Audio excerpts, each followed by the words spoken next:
हे राम, मंदिर के चढ़ावे में भी चोरी, वो भी राम मंदिर के। यकीन नहीं होता, लेकिन ऐसा हुआ। ये बात अलग है कि ट्रस्ट के पदाधिकारी अभी इस बात को स्वीकार नहीं कर रहे हैं। सबसे पहले इन नेताओं की बयानबाजी सुन लीजिए। लोग श्रद्धालु आते हैं, उसमें दान पात्र में पैसा देते हैं, अपनी आस्था जाहिर करते हैं। अगर उस पैसे में से जो सुनने में आ रहा है करोड़ों रुपए की लूट हुई है, डकैती एक तरह से, अगर प्रभु श्री राम के मंदिर से पैसा चोरी हो रहा है, ये चोरी नहीं है, डकैती है। राष्ट्रीय अध्यक्ष ने जो लिखा है, मैं उनकी बात से पूरी तरह सहमत हूं। श्री राम जन्मभूमि तीर्थ क्षेत्र अपने भिन्न भिन्न कार्यों का ऑडिट समय समय पर करता रहता है। हुंडी काउंटिंग कमरे का ऑडिट भी होता है। हुंडी काउंटिंग कमरे का ऑडिट राम जन्मभूमि तीर्थ क्षेत्र के न्यासीगण, कार्यकर्ता और स्टेट बैंक के कर्मचारी मिलकर करते हैं। ये कार्य कई दिनों तक चलता है। यही कार्य आजकल हो रहा है। कोई भी उल्लेखनीय बात किसी के भी ध्यान में अभी तक नहीं आई है। यादव ने आज कहा है कि जो चढ़ावे की राशि है 7 करोड़ मंदिर से गायब हो गई है। सरकार इस पर चुप्पी साधे हुए है। ये सरकार का विषय नहीं है, मंदिर प्रशासन का विषय, मंदिर प्रशासन उसका जवाब देगी। लेकिन अभी तक इतना 7 करोड़ की राशि जो चढ़ावे की है गायब हो गई है, क्योंकि सनातन पर ये एक चोट है। और आपकी कहाँ पे कौन कह रहा गायब हो गई है?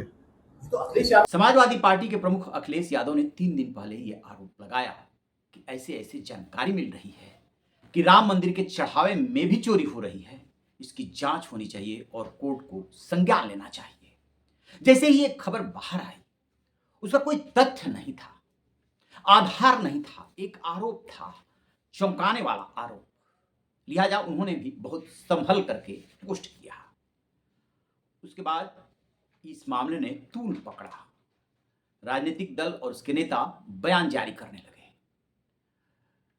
राम मंदिर ट्रस्ट के जो महासचिव हैं चंपत राय, वो सामने आए।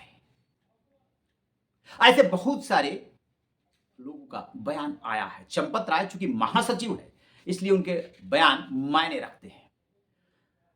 खास बात यह है कि जब भी ऐसे आरोप लगते हैं, जहां भी आरोप लगते हैं, कोई घपला घोटाला शासन प्रशासन में हो या ट्रस्ट में हो या और धर्मों के उसमें ऐसे ही जो संस्थाएं हैं उसमें हो, ऊपर से पहले दबाने की कोशिश होती है। और ऐसा लगता है कि इस मामले में भी लीपापोती करने की कोशिश हो रही है। अब मीडिया रिपोर्ट्स में दावे किए गए हैं कि 1.5 करोड़ की बरामदगी हो गई है। 7 करोड़ की चढ़ावे में चोरी हुई, जिसमें से 1.5 करोड़ की बरामदगी होने का दावा किया जा रहा है। यद्यप ऑन द रिकॉर्ड इसे कोई स्वीकार नहीं कर रहा है। चंपत राय यही कह रहे हैं कि बैंक के अधिकारी और ट्रस्ट के कर्मचारी मिलकर के जो ऑडिट होता है उस काम को अंजाम दे रहे हैं। और ऐसी कोई बात अभी नहीं आई है जिसका उल्लेख यहां किया जाए। उनका बयान भी अब 2 दिन पुराना ये हो गया। आज की ताजा रिपोर्ट यही है कि 1.5 करोड़ की बरामदगी हुई है और 9 कर्मचारी जो है वो राडार पर है। एक बात और आई है कि इसमें पुलिस को of the record, on the record नहीं, क्योंकि अभी तो कोई एफआईआर हुई नहीं, लगाया गया है कि कौन कौन इसमें बैंक का कर्मचारी शामिल है और कौन कौन जो है वो ट्रस्ट का कर्मचारी शामिल है। इसका पता किया जाए। पता कर रहे हैं, सामने आएगा या नहीं आएगा ये दावे के साथ नहीं कर सकते। लेकिन खास बात ये है कि ये जो कुछ भी चल रहा है ये सिर्फ कुछ दिनों का रिजल्ट नहीं है, ये लंबे समय से होता आ रहा है। और ये मैं नहीं कह रहा हूं, ये जो है लेखा प्रभारी रहे हैं महिपाल, उन्होंने इसका खुलासा किया है अलग अलग इंटरव्यू में। वो कह रहे हैं कि जनवरी 2021 से लेकर मार्च अप्रैल 2022 तक वो लेखा प्रभारी रहे और उन्हीं की निगरानी में नोटों की गिनती होती थी। फिर वो पूरा प्रोसेस बताते हैं कि किस तरह से वहां पर गोलमाल किया जाता है। वो बताते हैं कि जहां वो बैठते थे और जहां नोटों की गिनती होती थी, बंडल बनते थे, जो बैंक के कर्मचारी और ट्रस्ट के कर्मचारी मिलकर के बनाते थे, वो थोड़ा दूर होता था। तो करते क्या थे कि यदि 10 बंडल का एक गड्डी बनाई जा रही है तो उसमें जो है वो और उसके बाद उसको डालते जाते थे तिजोरी में या बक्से नुमा जो जगह रखी रहती थी। तो मान लीजिए कि 10 से गड्डी से 100 के नोट है 1 लाख बन रहा है, या 500 के नोट है तो फिर दो गड्डी से बन रहा है। तो उसमें जो है ये एक गड्डी फालतू फेंक दिया करते थे। और इस तरीके से जब बक्सा भरता था तो 4 से 5 लाख रुपया फालतू चला गया। वाउचर बना, जो ये बनाना चाहते हैं, यानी कि जो ज्यादा गड्डियां चली गई है उसका वाउचर नहीं बना, बैंक में जमा होने के लिए चला गया। ये कार्यप्रणाली बताती है कि बिना ट्रस्ट के कर्मचारी और बैंक के कर्मचारी के मिली भगत के ये काम हो ही नहीं सकता, क्योंकि जब वो बैंक में जमा होने के लिए जाता था तब वाउचर बना, तब तो बैंक को तो पता है कि कितनी इसमें गड्डी है, जब काउंटिंग करेगा तो वहां से जो अधिक गड्डियां होती थी वो निकाल ली जाती थी और बंदरबाट हो जाता था। तो सोचिए कि जब जनवरी 2021 से मार्च अप्रैल 2022 तक जो लेखा प्रभारी रहे महिपाल, उन्होंने ये जो जानकारी दी है ये कितना चौंकाने वाला है। फिर वो कहते हैं कि उन्होंने ट्रस्ट के बड़े पदाधिकारियों से, जिसमें चंपत राय और गोपाल भाई का नाम ले रहे हैं, कि उनसे बताया, इसके बाद उनका ही ट्रांसफर कर दिया गया। इससे क्या अंदाजा लगाया जा सकता है? एक बात।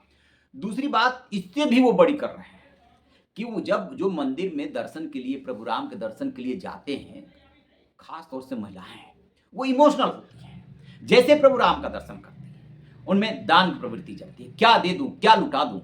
तो कोई अपना ब्रासलेट उतार देता है, कोई अंगूठी उतारता है, या लेके पहले से गया रहता है, नया बनवा कर रखे जो तैयारी के साथ जाता है, और दान पात्र में डाल देता है।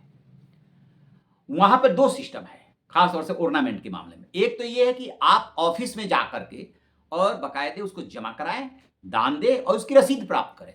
तो महिपाल बताते हैं कि जो ऑफिस के माध्यम से लोग ऑर्नामेंट दान करते थे उसका तो रिकॉर्ड रहता है, क्योंकि आप देंगे उसकी आपको रिसिप्ट मिलेगी। लेकिन जो दान पात्र में डाल दिए गए उसका कोई रिकॉर्ड नहीं रहता है, और वो कहाँ गया इसके बारे में कुछ भी नहीं पता, और कितना गया ऑन द रिकॉर्ड ट्रस्ट के खाते में और कितना गया वहां पर ये सब देखने वालों के जेब में, इसकी कोई जानकारी नहीं। कितनी बड़ी बात वो बता रहे हैं। तो फिर मान लीजिए कि वो उन्होंने शिकायत की, उनको हटा दिया गया, फिर वो काम से भी अलग हो गए, और उसके बाद से ये सिलसिला कब तक चलता रहा। और ये जो बात आ रही है अब की 7 करोड़ की चोरी हुई है, ये अमाउंट 7 ही करोड़ है या इससे ज्यादा का है, ये काबिले गौर है। अब इसका पता कैसे चला, कैसे पता चल रहा है कि 1.5 करोड़ कहां से मिला? इसकी जानकारी इस बात से मिल रही है, जो 9 कर्मचारी राडार पे आए हैं उनमें उनके खातों की जांच की जा रही है गोपनीय ढंग से, कि उनके खातों में कितना पैसा आया गया है, कितनी उनकी सैलरी मिलती है, कितनी उनकी हैसियत है, उस हिसाब से क्या ट्रांजैक्शन बढ़ा है क्या।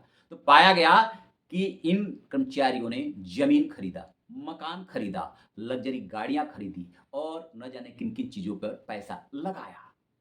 अब इसके प्रमाण भी मिलने लगे हैं। एक कर्मचारी के यहां से तो 5 लाख रुपए की बरामदगी हुई है। तो ये जो बात थी, अभी भी इस पे कोई खुल करके सामने नहीं आ रहा कि हाँ ऐसी गड़बड़ी का पता चला, इसकी जांच कराई जा रही है। अभी तक ये तथ्य है, चूंकि एफआईआर हुई नहीं, लिहाजा पुलिस बयान देगी नहीं, और ट्रस्ट के लोग साफ साफ क्यों बताने लगे। दूसरी बड़ी खबर इससे जुड़ी हुई ये आ रही है कि नृपेंद्र मिश्र जो पदेन ट्रस्टी हैं, वो दिल्ली से भागे भागे पहुंचे हैं अयोध्या। वहां पर उन्होंने ट्रस्ट के पदाधिकारियों के साथ, एडमिनिस्ट्रेशन के साथ अलग से बैठक की है, पूरी मामले की छानबीन की है। जैसे ही दिल्ली नेतृत्व के नॉलेज में ये मामला आया है, उनको भेजा गया, और उसके बाद उन्होंने जाकर के रिपोर्ट दी है। ऐसे मामले जब भी होते हैं तो इंतजार इस बात का किया जाता है कि किसी तरीके से समय बीते और इसकी चर्चा बंद हो जाए।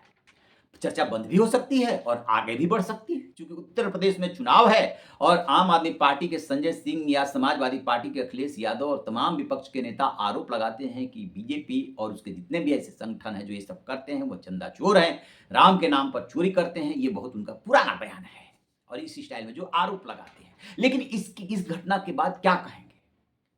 फिर मांगा जाएगा कि ये जानकारी अधिकृत तौर पर कहां से आई? ये तो सिर्फ आरोप है। बिल्कुल सही कह रहे हैं, आरोप है, और इसकी अधिकृत जानकारी जब कोई शेयर ही नहीं करेगा, चंपत राय खंडन कर देंगे कि कोई उल्लेखनीय जानकारी नहीं है, पुलिस में कोई एफआईआर अभी तक नहीं हुई है, तो कोई अधिकृत जानकारी कहां से देगा? फिर तो मीडिया रिपोर्ट्स जो आ रही है, जो सोर्सेस के हवाले से जानकारी मिल रही है, उसी के बारे में तो कोई बात करेगा। लिहाजा हम इसकी पुष्टि अभी तो नहीं कर रहे हैं, बता रहे हैं कि ऐसी ऐसी रिपोर्ट आ रही है। आपको क्या लगता है, क्या हुआ होगा? कमेंट बॉक्स में जरूर बताइएगा। Thank you.